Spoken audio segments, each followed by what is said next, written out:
Hello, everyone, and thank you for joining us for today's complimentary webinar from Value Selling Associates.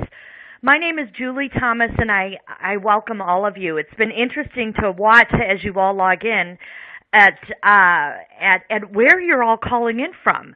I've noticed we have people from all over North America, including the U.S. and various regions of the U.S., Canada, the Caribbean, Mexico. We have people joining us today from South America and Africa, and we also have a number of you from various countries in Europe. So welcome. I'm thrilled to be your guide for the next 45 minutes as we talk about some really critical topics and challenges that are facing all of us as sales professionals today. My name is Julie Thomas, and I'm the President and CEO of Value Selling. And today we're going to talk about how the buying process has changed, as well as how it hasn't changed, but the changes that have happened to how customers buy and how that impacts us as sales reps. We're also going to talk about differentiation and the challenges around how we differentiate our offering vis-a-vis all of the competitive alternatives. And the reason that differentiation is so important is that if we are not differentiated, it is very difficult to command a different price than those competitive alternatives. So leading into that, that's going to help us understand what is the difference between value and price. How do we define value? How do we understand what the customer values and connect to that? And then we're going to talk about 3 specific negotiation tactics that you can use to deflect and diffuse the focus only being on the price of your offering. So that is our agenda for today. We will be recording today's session, and we'll show you at the end of today how you can gain access to it. And we will also be taking questions throughout this. So if you have a question on anything that we're talking about that's related to today's topic, please type it into your Q&A panel, and we'll address them both throughout today's session as well as have a specific time at the end of our time together today to address specific questions that you may have. So let's dive into it. First of all, a request for each of you. Let's keep this conversation going. We all have different perspectives. We have people on the line that sell consulting services. We have people on the line that sell chemicals. We have people on the line that sell glue or adhesives, as well as people who sell to the manufacturing industry.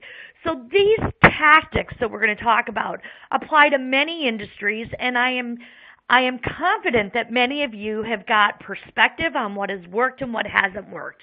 So let's keep this conversation going. And if you are one of those people that loves to live tweet during an event, we'd love to have your comments throughout this at Value Selling. Value has no E for our Twitter handle, as well as like and follow us on Facebook and LinkedIn and provide us feedback on today's session. So with those housekeeping items out of the way, let's get our brains working to get us kind of focused today. So in your Q&A tab, how many squares do you actually see in this little block of squares? How many squares do you see? I would like to see can you count them up? Take a few minutes and count up the number of squares that you see. Let's see, I see somebody saying 16. I see somebody saying 1 big square. Interesting. Is there more that you see? Somebody sees 24. Let me think about that one. How do I see 24? Oh, and I've got someone, I'm going to share it with David from Ghana, sees 30. Well, 30 is the right answer. And the interesting thing is there's lots of different ways to this. And our brains see things differently. So some of us initially see one big square, and then we see a grid, and we can talk about those squares within that grid. But then every 4 squares can be combined to make a square within a square. So you could highlight and ultimately find 30 different squares in this puzzle. And the reason I like to look at this as we open up the conversation about this is sometimes even the simplest things that we're looking at, things that seem very simple, aren't always clear. There's lots of different ways to look at the same thing and still be correct. So the person that sees 16 squares isn't incorrect. Their view just might be incomplete at that point of time.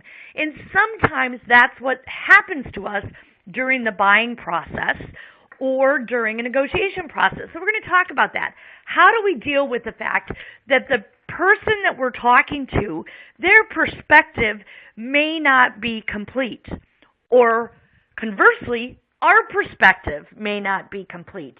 And when your perspective isn't complete, you are often in a disadvantaged position. So part of our goal as a sales rep is to make sure that we can look at things and understand them as completely as possible. And that's the goal of our communication process during the sales process. Because when we have more insight and knowledge, we will ultimately be more productive and effective. So let's look at what is going on in our world today. There's a lot of changes that are going on today that make this whole price discussion often more difficult than ever. The customers have changed the game. Our prospects have changed the game in a number of ways because they're better educated. When I first started selling, the only way a customer could really completely understand the products and services that I offered was to sit down and talk to me. There was no website. There was no social media or networking online to easily get questions. People could certainly network offline and say, hey, have you heard of company ABC and what do you think? But it was much more of an effort for those prospects to become educated without salespeople. Today, they can become educated in spite of salespeople. And we know that there are times when customers will discount our offering before we ever know that a decision is potentially being made. The other thing that's going on is the marketplace is crowded, and I don't care what marketplace you're in, what industry you're in, or what geography region you're in. There are lots of alternatives to almost every problem that a customer wants to solve. There are alternatives both internal to their organization. Do they build things themselves? Do they address challenges with people or process as opposed to going outside and buying things? And there are different ways to approach this. Again, early on in my selling career in the technology industry, there was a handful of vendors that sold both hardware and software. And today's world, it is completely different. There's so many different options, and now the cloud has delivered so many different options. You are no longer beholden to a single platform or a single vendor in that world. What else is going on? Well, for most of you, you will recognize that there are more and more people involved in your prospects and clients in the purchasing decisions. That is one way that customers mitigate their risk that someone can make a bad decision, but it elongates our sales cycles, it adds complexity, and there's a lot of different people that now believe they have a role in impacting the investment and the price that those clients might be making. And we are dealing with these things day in and day out. And lastly, the salesperson is often the last person involved in those buying decisions. Clients are going through a lot of this decision before they even talk to a sales rep. So here's a stat for you that's a little scary for some of us in the sales industry. 67% of the buyer's journey is now done digitally. What does that mean? It's done online without a salesperson facilitating that decision-making process. And this is based on research from Serious Decisions. So how do we impact that? If 2/3 of the buying decision is done digitally, and almost by definition done without the facilitation of a sales rep, how do we synchronize that buying process again with our sales process? How do we better understand how the customer has come to the conclusions they've come to, and how do we back them up? Well, we're going to talk about some techniques to do that because that's important to know. So if the client is 67% of the way through their buying journey, that means they've probably figured out what they need. They may have even figured out why they need it and when they're going to make that decision. They've probably identified all the people that are going into it. So now what's the salesperson's job? Negotiation. And they're negotiating in a vacuum of context and insight, which means that we're at risk. So the sales reps have got to get savvy at backing up and what I call kind of resynchronizing how this buyer's journey or buying process is taking place.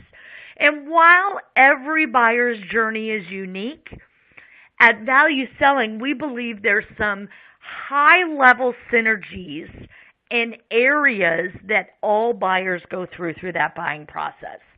So let's look at what that is. And here at Value Selling, we work with our clients to align their selling efforts to this buying process. So they're facilitating or redirecting the conversation to get clarity, to get insight, to surface conditions that the prospect might not have yet considered, and then to ultimately qualify that opportunity, advance it, and be successful in closing it. So what's the first step of this buyer's journey? Well, most of our customers are businesses, and they're businesses that understand that there's an issue in that business. We are trying to grow or manage the top and bottom line in a way that's creating some challenges to us for the organization. And as a salesperson, we want to not only understand those challenges, the problems, the pain, but most importantly, understand how those challenges, problems, or pain relate to that business issue. Because you can talk to any business in any industry, and they all have problems that the executives have deemed are not worth solving. The best problem diagnostics that salespeople can do is to identify the problems that are worth solving. And in the value selling framework, those problems are directly connected and correlated to the business issue. So identify as a buyer that something's going on in the business. And I've identified that there's challenges to that. Maybe I'm not getting my products out the door as quickly as I would like to. Maybe I'm not innovating in my new product design. Maybe I've got too much cost in my business, and that's driving my margins down and my profits down. I will identify those business issues and problems, and then as a buyer, I'm going to start to figure out what I'm going to do to solve them. So the idea here is that customers that acknowledge they have problems are already starting to think about what that solution might be. That solution may or may not include you, your company, and your solutions. But when it does, and that solution is perceived as the best fit, the best alternative for them in the context of value selling, we call that a differentiated vision match. That means that we have matched our solution to the issues and problems facing that customer in a way that is differentiated, unique, or better in the customer's mind than any alternative that they have. And as a salesperson, I've confirmed that with my prospect that we see it the same way, that we are in alignment. We have matching visions of the issues, problems, and solution and how they're connected and correlated together. So let's say I go through that whole analysis. I've identified my issues and problems as a buyer. I've gone to the web. I've contacted my colleagues and peers and said, what do you think we should do? What have you done that's worked? And I've come up with my ideal solution. Now I start to look at that solution and say, is it worth it? Is there enough value to my business so I can build the case to make this investment? I also want to know, is there enough value for me as an individual in driving that? Does it hit with my motivation? Is it too risky? Is it risky enough? Is it a big enough, bold enough solution to align to what we're trying to do? Whatever that personal value is. But value is where we as salespeople need to do a really good job of understanding that. Is it worth it? And getting very specific to understanding and quantifying the absolute value of those solutions. The next part of that buyer's journey is to say, hey, have all the people that need to be involved in this decision gotten involved? Have they weighed in? Do we have consensus internally that this is the right way to go? And at some point in time, someone in the organization is going to ask that question. And more people are involved in that discussion internally than ever before. And those of us in sales know that identifying those people and then gaining access to them is becoming one of our biggest challenges. We know there's a task force or a committee. And how do we gain insight to what the individuals on that task force and committee think? And can we influence them? Can we educate them? Can we tailor our presentation to each of their individual perspectives on the issues and challenges? And then the last component of this buying process is, well, what's the plan? What's the plan to do a proof of concept to make sure that what I think the solution does will really do it? What's the plan to ensure that we actually realize the value we think we're going to realize? And what's the plan to minimize the risk that we're making a bad decision or have a failed implementation with this solution? And these buckets of this buying process are part of the decision-making process that all of our customers go through. Some of them go through this process very quickly. Others, it is painfully long and laborious. But the process is taking place as we go through this. Now, as a salesperson, if we don't understand how the customer thinks about these different elements of their buyer's journey and what work they've done and what they've evaluated and how they've gone from one step to the next, we're at risk. If any of these areas are misunderstood or not understood at all by a sales rep, it adds risk to us that we could be chasing a bigger deal. So price is going to come up as they engage us and go through this buyer's journey. When does it come up? Sometimes it comes up right away. Sometimes that's the first thing a prospect wants to talk about. Before we go any further and you tell me what you do, just ballpark the price for me so I can understand whether or not it's even worth continuing. Have any of you ever heard that question before? Have any of you had a sales rep or a buyer call you as a sales rep and not share with you anything about their business issue or their problems, but just say, hey, tell me about your solution and how much it costs? I know I've had some of those conversations. So there's no right or wrong answer here. Price is going to come up when you engage in these areas. The key that we're going to focus on is the more we understand their journey, their buyer process, and how they've come to the conclusions they get, the more context we're going to have when we get to that price discussion. So when do we end up having to focus on price? Well, just like good things come to those who wait, good things come to those of us who spend some time and learn more about our prospects before we talk at price. So there's a couple of tenets that we're going to talk about this. For most of us, we don't sell a product that has a specific price.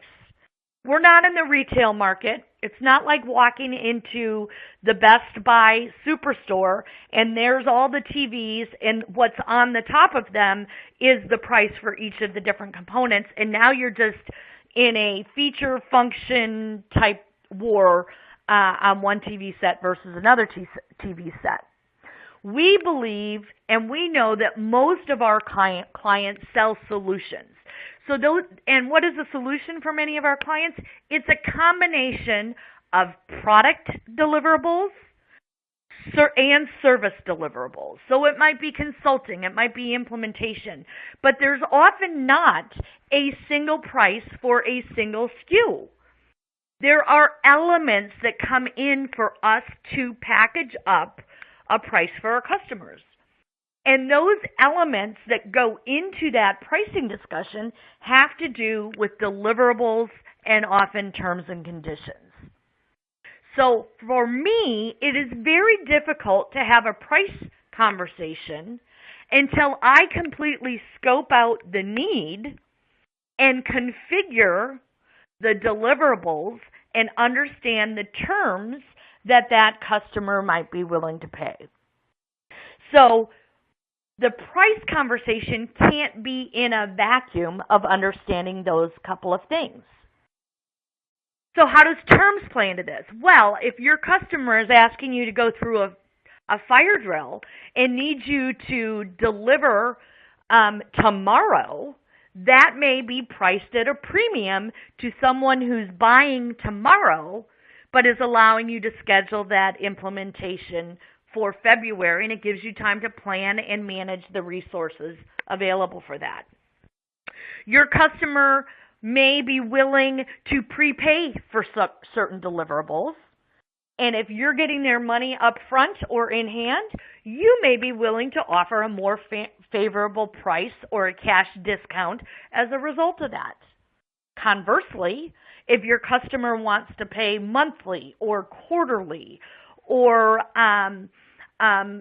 delayed invoicing for whatever reason, and you are empowered to offer that, you may charge a slight premium for that, for the cost of carrying them and the additional administrative costs of managing this multiple times. So when you think about things starting in that context, it's very difficult to go to price too early in the conversation. Because if we don't have an agreement of what they want, when they want it, and how we're going to package up the contract around that, the price becomes irrelevant. The price is the lagging outcome of that discussion, not the initial input to that conversation. So ideally, we want to develop the skills to back them up through that business process so that we can provide them the right price.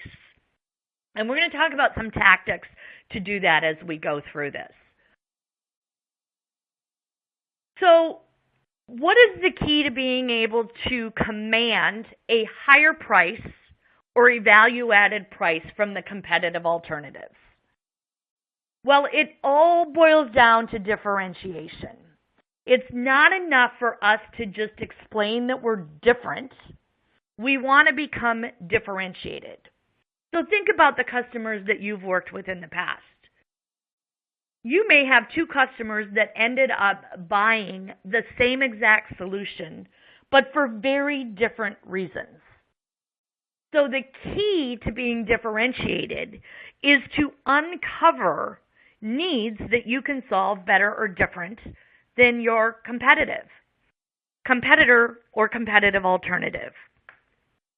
So one of the tactics in understanding that is whenever you get a price objective is to understand what the context is that the customer's asking that price objective.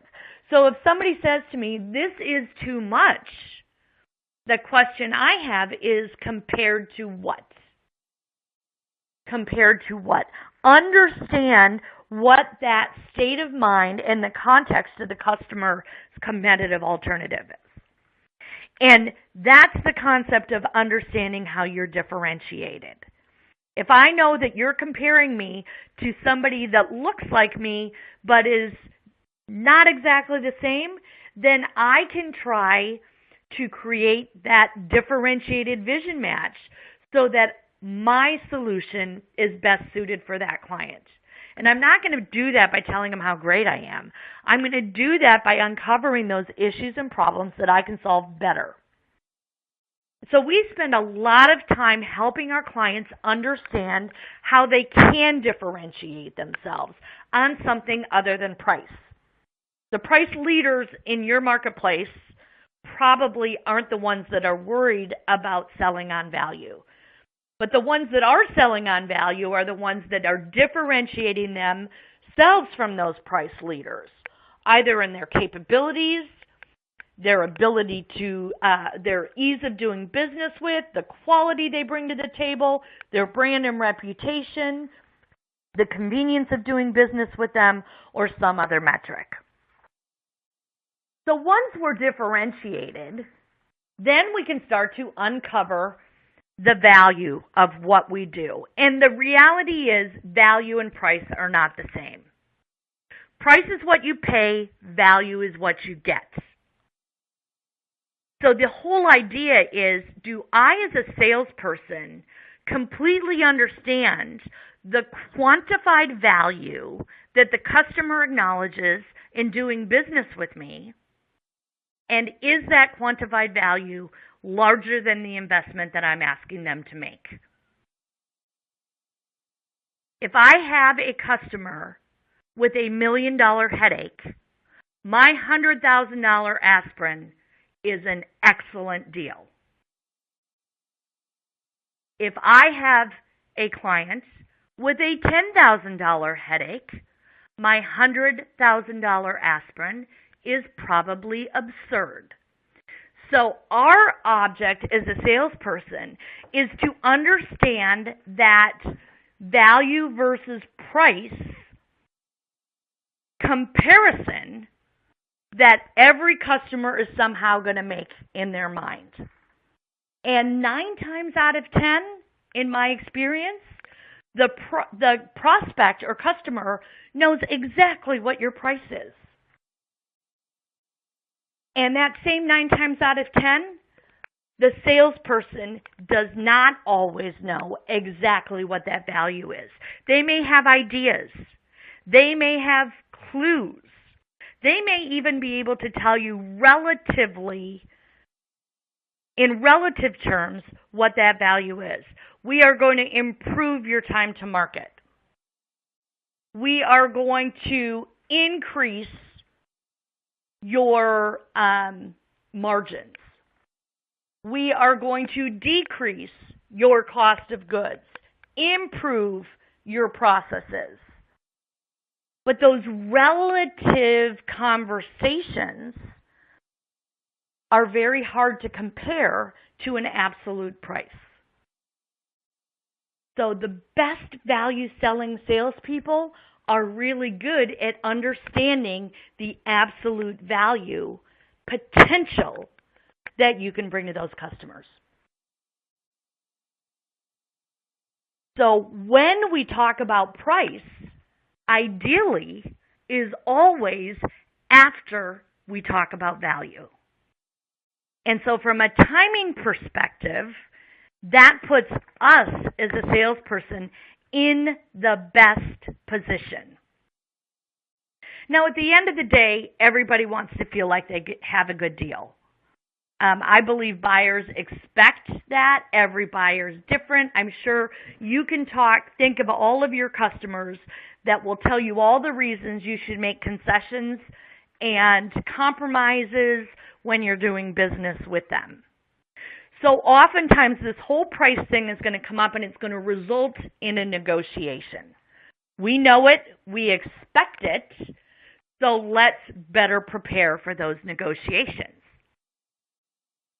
So what defines a successful negotiation? And here at Value Selling, we actually have a whole course on negotiation. And at the end of today's session, I'll do a little giveaway and give some access to this online course. So we'll talk about that for those of you that stay on until the very end of today's session. So what's a successful negotiation? Well, first of all, it is a win-win outcome. What does that mean? That both the salesperson and the people involved in the buying process feel good about the outcome. Nobody's taken advantage of. It doesn't damage any relationships, and everybody feels good about moving forward. It's also efficient. Reaching a win-win outcome in an efficient manner. What does that mean? Well, for many of you, that may mean a lot of different things. For some sales organizations that I work with, they've got very clear lines of empowerment, and so they go through internal processes as they go through these negotiation processes.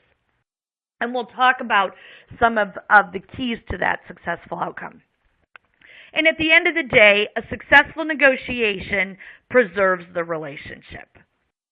We never want to have a negotiation get so confrontational that it damages our ability to serve that client going forward. Now, I have some clients that don't always believe in that relationship principle. You may too. That they believe their job is to beat the vendor up as much as possible. And in that case, we need to understand how do we preserve the relationship in a context of that paradigm. And we're not going to talk about that today, but in our negotiation class, there are a couple tactics on that. So let's dive into what we believe the dimensions of negotiation are. So when we start negotiating on price, let me bring you back to the fundamental principle that here at Value Selling we think is important. We don't want to only negotiate on price. We want to be in a position that price is the outcome of the deliverables and the terms and conditions. So if at some point you're going to tell me what the price is, then we can talk about what you can get for that price. So for a client that says, here's my budget, what can I do? We're now turning these to identify the deliverables or the terms, or we're working to escalate to change that budget. We're not giving them a vanilla solution regardless of the deliverables at a specific price. And the best bet is that price is in the context of value. So it's interesting to think about this. Many of us think that negotiation only happens at the end of the buying cycle, when the deal reaches procurement or purchasing and someone calls you and starts to beat you up.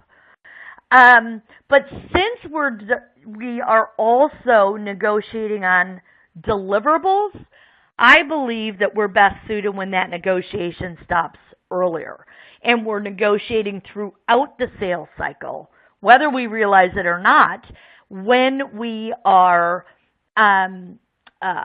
using resources throughout that sales cycle to further that sales cycle. And so there's some different things to think about as you think about this negotiation. So I'm going to go through at a high level 3 different negotiating strategies and some tactics within each one that can put you in a better position to negotiate. But the idea is you must really understand the different areas of deliverables, terms, and price and how they fit together throughout that negotiation. So the first strategy that we always talk about is trade-offs. And we always think that this is the lead strategy in a negotiation that a sales rep should tie off. So what does that mean? Well, a trade-off is the process of exchanging one item in one of the 3 categories that we talked about for something of equal value in another item. So, for example, I may be willing to offer a discount in the price if you pay upfront or prepay for your services. I may be willing to offer a discount in the price if I can drop ship my product to one place as opposed to multiple distribution and management of inventory in multiple locations. Think about what those trade-offs could be. Could you eliminate a deliverable as you reduce the price? So that's what we call a trade-off. We think this can always be the lead or primary negotiation tactic.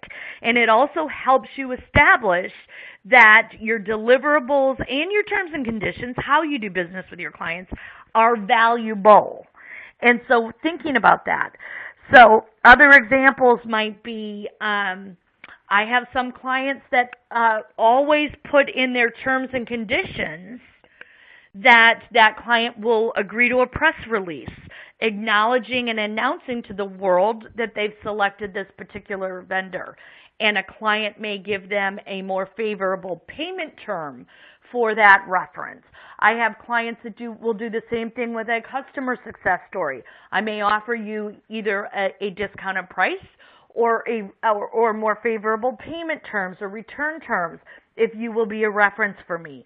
There could be trade-offs in any of these categories.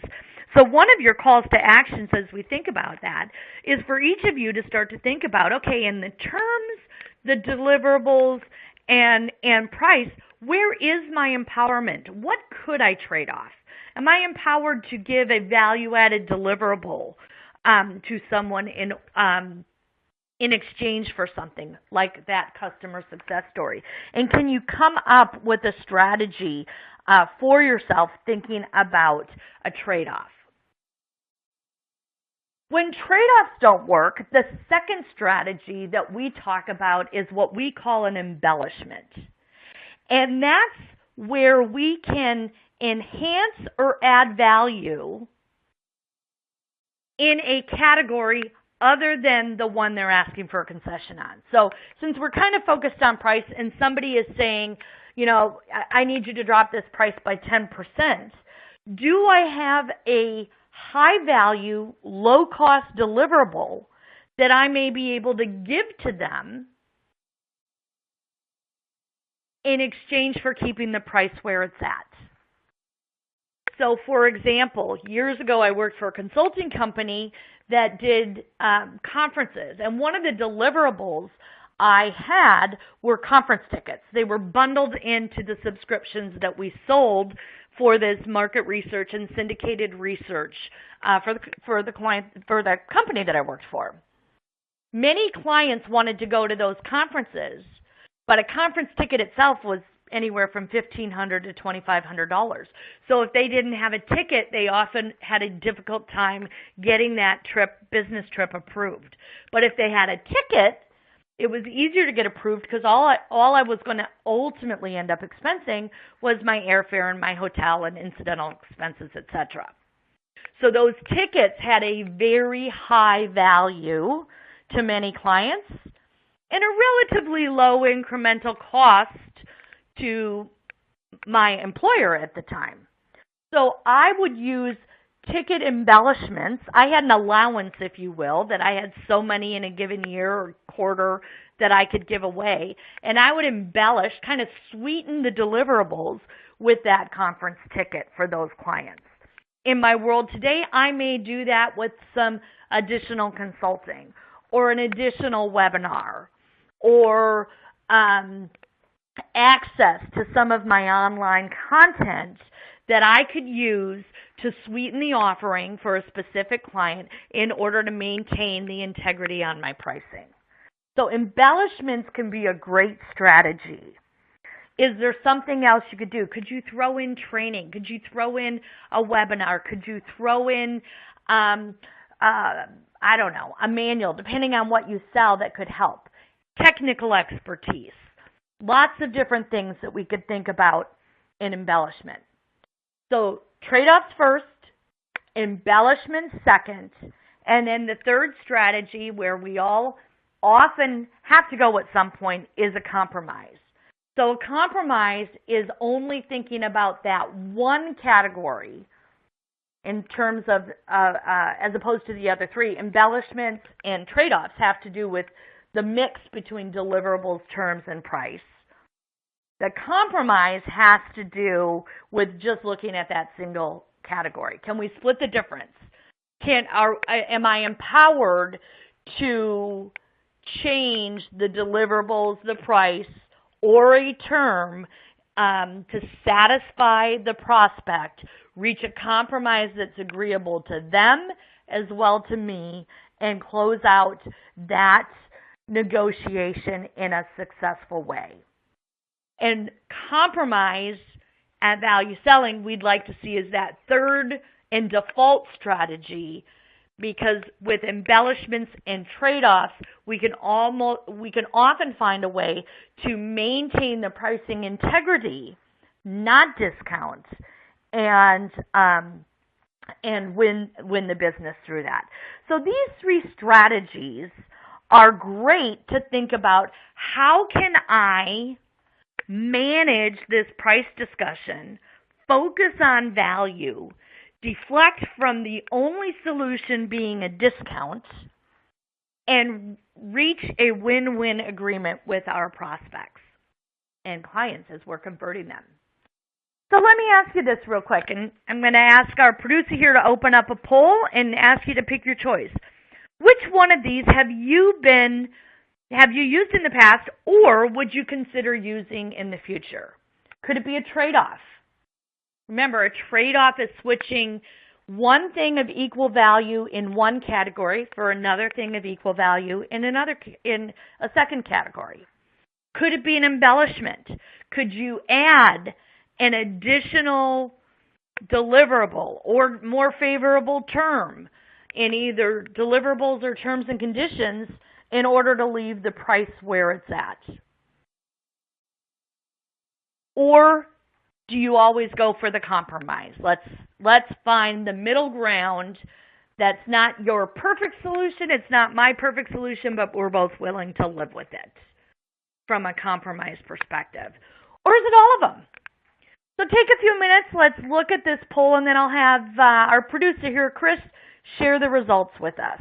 What have you used, or what do you think you will use in the future? What do we think? As these poll results come in, let's see what we see.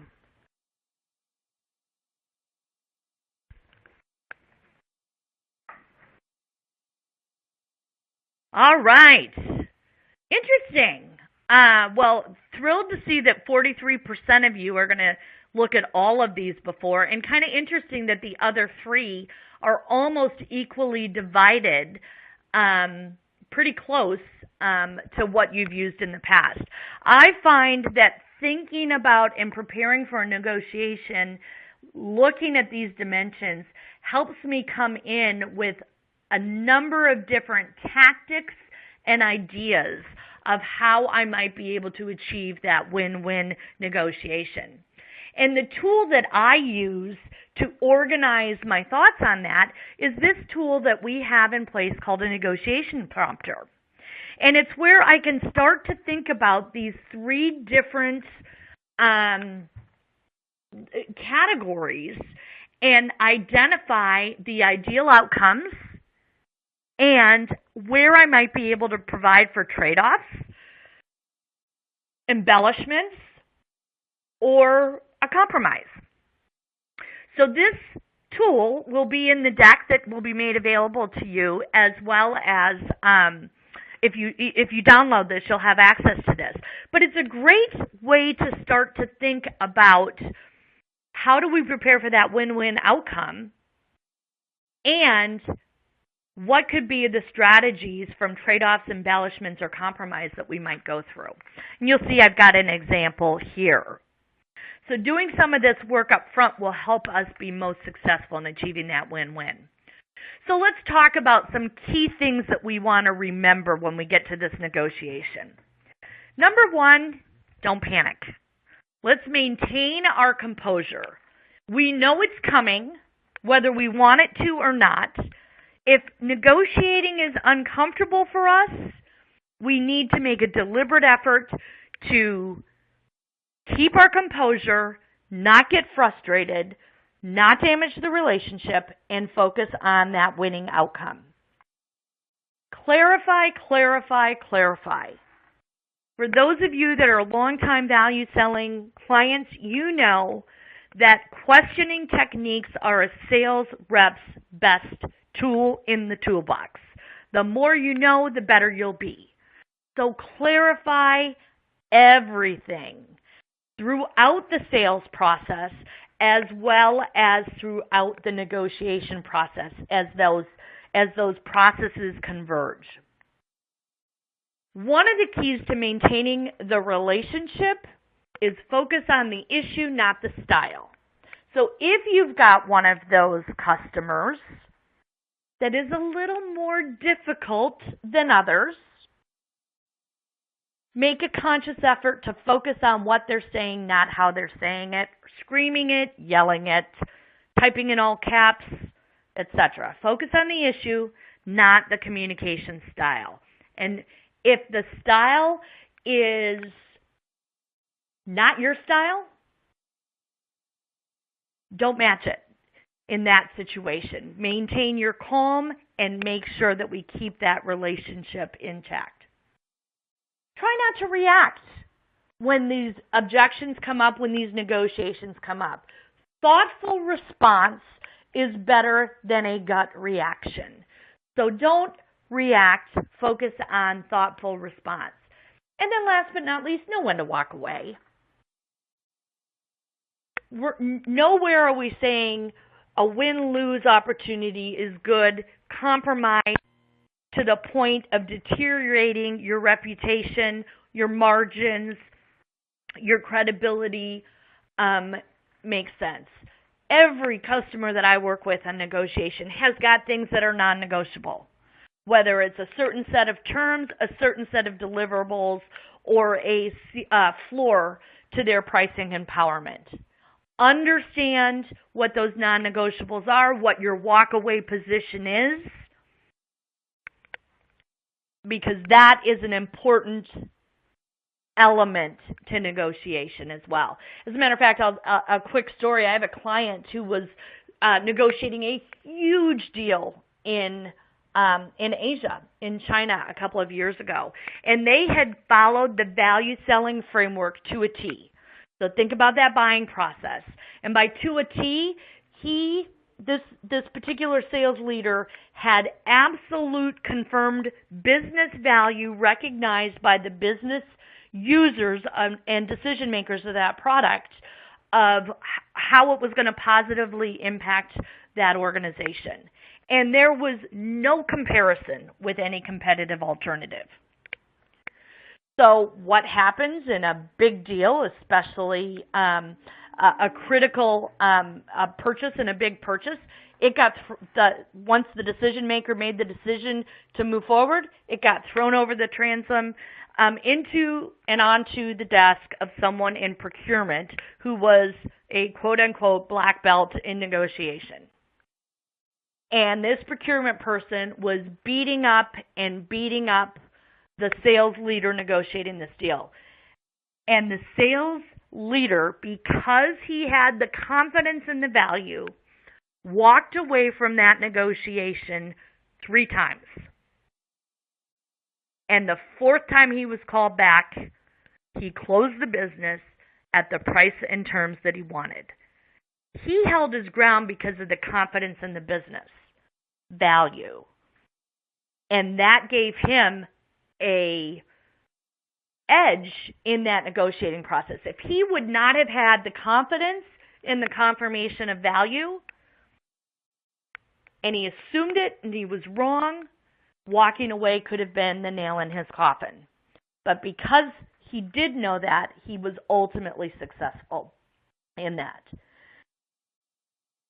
One of the things that we really want to also focus on is really making sure that the price is a real objection and not just a brush off. And sometimes that surfaces depending on when it comes up. So there are times when I've heard prospects say it's just too expensive. They don't even know how expensive it is or inexpensive it would be in the context of solving their issues and problems. But they just do that as a way to dismiss you as a sales rep and brush you off because it's going to be too much work and I don't have the time. So think about that. I've had people say, I have no budget for this, so there's no reason for us to meet. And I'm like, I don't need your budget for the meeting. I'm just going to hopefully have a conversation and understand that. So sometimes it's not just about the price. It could be a brush off or a different tactic. The other thing to consider is sometimes many of you are now getting into other issues that go around price.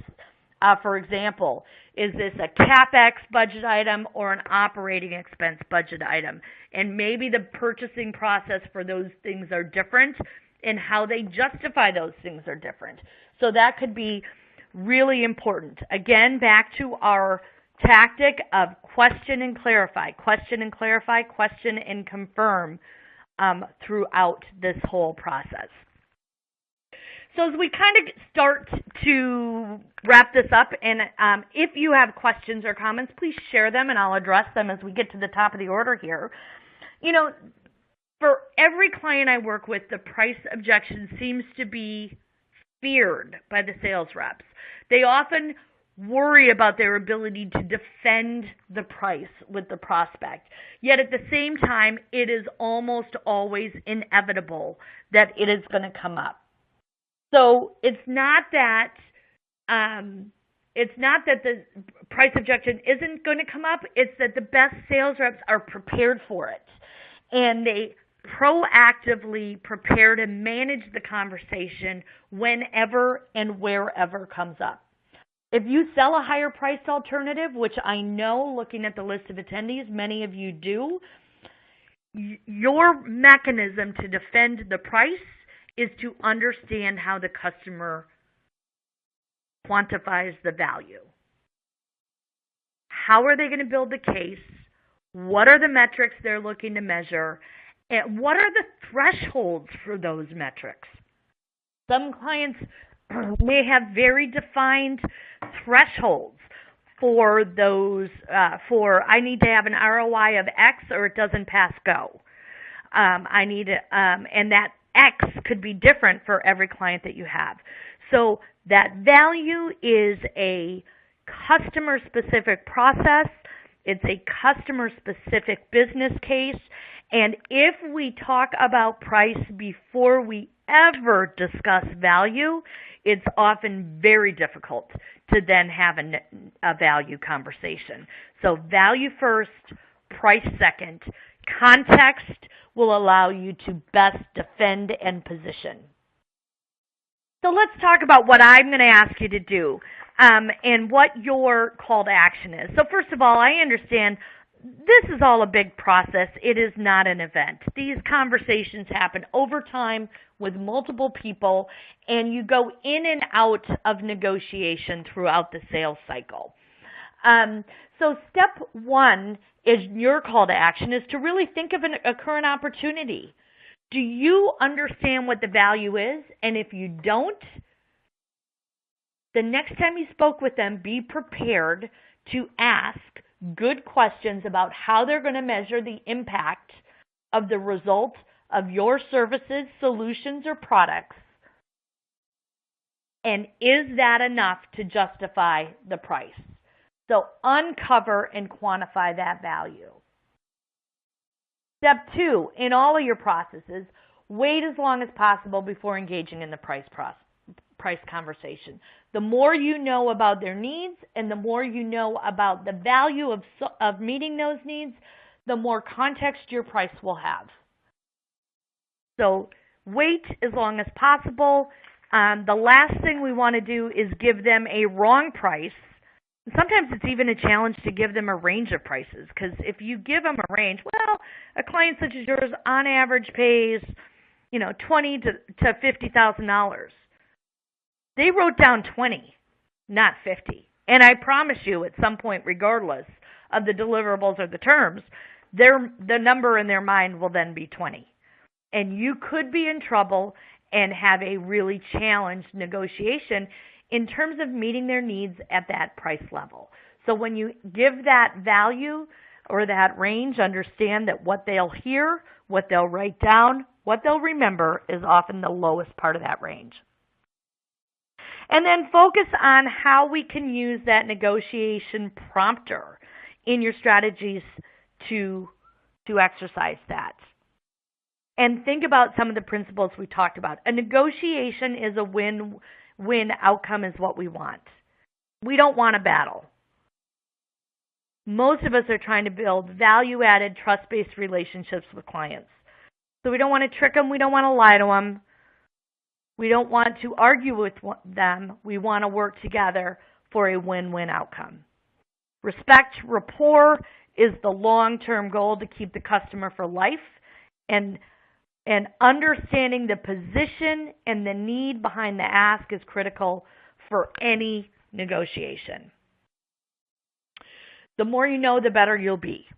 And that is true of all aspects of sales. The more knowledge we have about what the customer thinks or doesn't think, what they know or they don't know, what they recognize or don't recognize, will help us be as effective as possible. We want to be allies as opposed to adversaries. And to do that, we have to partner and focus on their wins, not just our wins. And when we do that right, we'll win the customer for life and add value to them for a long time. So let me turn this over to the questions and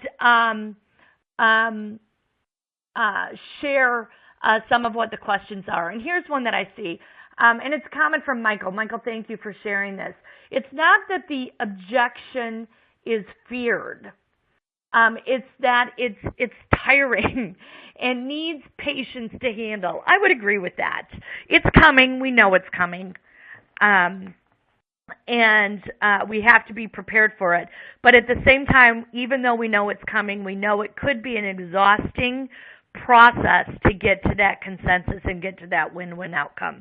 But it's a necessary process to get to that win-win outcome. So rather than look at it as an exhausting process, maybe we get to look at it as that is the last hurdle before we get over the finish line. That is the opportunity, the conversation we get to have as opposed to have to ultimately win the deal. Another question is, can you talk about an embellishment again? An embellishment is where we embellish. Think of what embellish means. We add something to sweeten the offering to the customer in a category that they might not be asking for. So if they're asking for a reduction in price or some sort of a discount, rather than do a discount, can we offer a high value additional deliverable for them? Or could we offer a unique term from them as we look at that? So that's what we mean by embellishing. So thank you, Janice, for asking that question. So here's a good question from Johnny. When a customer insists on knowing a ballpark price for your solution before they look further into it, how do you deflect that conversation? Well, the first way I deflect it is to say that all of my solutions are configurable and the price is dependent on that configuration. So rather than give you the wrong price, either in a good way or a bad way, can we take some time and understand it, make sure I understand exactly what your needs are so I can provide you the right ballpark based on those initial conversations. So that's how I use what they want. I agree I'm going to give it to them, but I ask for something that can help me make sure I give them the right thing. Because if I give them the wrong price and they make a bad decision based on bad data from me because I have no context, I could be doing a disservice for the person asking that. So that's that's one tactic that has worked for me in the past to deflect that. So let me share with you some other cool things going on here at Value Selling. We've got a new course that's going to be available in the next few weeks, and it's really all about engaging with executives and having that executive sales conversation. How do you prepare for it? How do you manage all the data you need to know about a customer to have a business conversation? And our new program will be announced shortly. And if you're an existing client of Value Selling and want to learn more, please contact your Value Selling facilitator and project manager and partner, and they'll be sure to talk to you all about this new offering. We're really excited about it. We've had a lot of clients asking us for this for a long time. Save the date. In January, we're going to take a break during the month of December because either your customers are closing business and you're trying to jam things into their budget cycle, or you're closing business and trying to jam things into the quarter or the year end. So we will take a break in the month of December, and we'll be back on January 19th to talk specifically about time management strategies, how to be as successful as possible in 2017. Now, one of the things that I mentioned is that at the end of today's workshop, I offered you two things. Number one, the slides and a recording will be available on the valueselling.com website later today. But second of all, I said that I would offer our online negotiating class as a free giveaway at the end of today's webinar. So here's what I'm going to ask you to do to be eligible for that free negotiating class. Go to my page on LinkedIn and leave a comment about what your number one takeaway was from today's workshop, today's complimentary webinar. And if you didn't have a takeaway, just leave a comment. But for anybody who connects with me on LinkedIn, leaves me a message in the next 24 hours, I will enroll you in our Value Selling Essentials online program on negotiating, which will walk you through more details on the negotiating prompter and the 3 negotiating strategies that we talked about today. So with that, I want to thank you for your time and attention. For those of you in the U.S., have a wonderful Thanksgiving holiday next week. For those of you outside of the U.S., thank you for joining us. I appreciate how valuable your time is and treasure the fact that you're spending it with us here at Value Selling. Have a wonderful afternoon and evening. Take care.